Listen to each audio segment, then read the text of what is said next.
لوگوں نے آ کر خبر دیا اے خاتون تمہارے والد محترم جو کئی دنوں سے بیمار تھے اب یہ اس دنیا میں نہیں رہے بلکہ اس دنیا سے رخصت ہو چکے ہیں، آخری وقت ہے ان کا چہرہ جا کر دیکھ لو، ان کے چہرہ کو دیکھ لو۔ وہ خاتون اس معاملے کی خبر حضور سرور کائنات صلی اللہ علیہ وسلم کے پاس اس خبر کو بھیجتی ہے کہ حضور صلی اللہ علیہ وسلم اس بارے میں کیا پیغام بھیجتے ہیں۔ تو حضور صلی اللہ علیہ وسلم کے پاس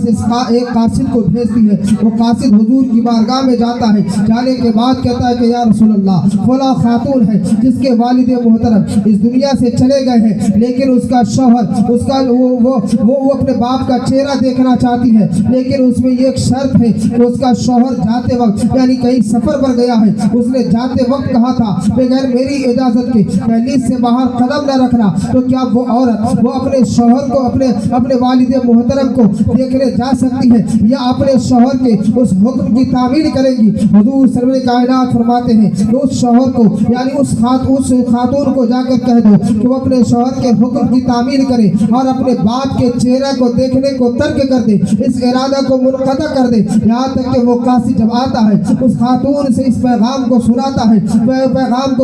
ہے لیکن اس کا کلیجہ پھٹنے لگتا ہے، وہ رونے لگتی ہے اور اس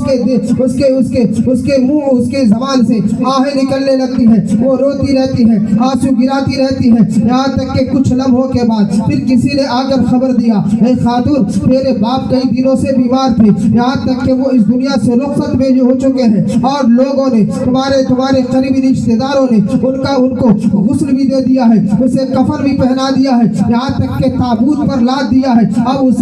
اسے شہر خاموشہ کی طرف لے جایا جا رہا ہے، آخری وقت ہے، آخری لمحہ ہے، اس کے بعد تیرا باپ پلٹ کر نہیں آئے گا، جا کر اس کے چہرے کی زیارت کر لو، اس کے چہرے کی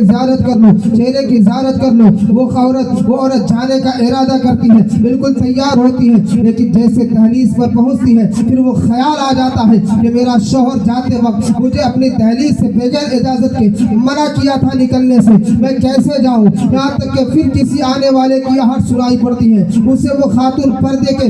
کے پیچھے سے کہتی ہے کہ اے شخص میری ایک مدد کر دو اور حضور سرور کائنات کی بارگاہ میں جا کر میرے اس پیغام کو سناؤ، حضور اس معاملے میں کیا حکم فرماتے ہیں، پھر مجھے آ کر بتاؤ۔ وہ شخص جاتا ہے اور جیسے وہ عورت اپنے داستان کو بیان کرتی ہے حضور کے پاس وہ قاصد بیان کرتا ہے، حضور فرماتے ہیں تو اس خاتون سے جا کر کہہ دو کہ اپنے والد کے چہرے کو نہ دیکھ کر اپنے شوہر کے حکم کی تعمیل کرے۔ وہ عورت کو جیسے وہ قاصد سناتا